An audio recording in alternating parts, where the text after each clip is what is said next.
এই বিড়ালকে কখনো আপনারা কষ্ট দিবেন না, বিড়ালকে আদর করবেন, বিড়ালকে ভালো মতো পুষবেন।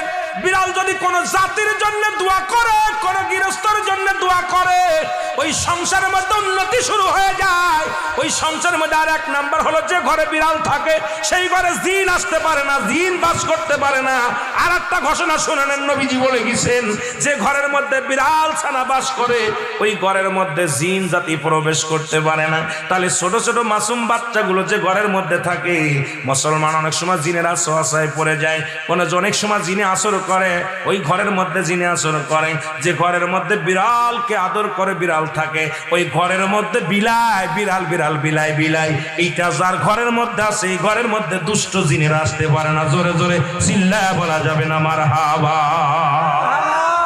একবার নবী সুলাইমান আলাইহিস সালাম শুনতে পাইলেন পাশের বাড়িতে একটা কুকুরকে কষ্ট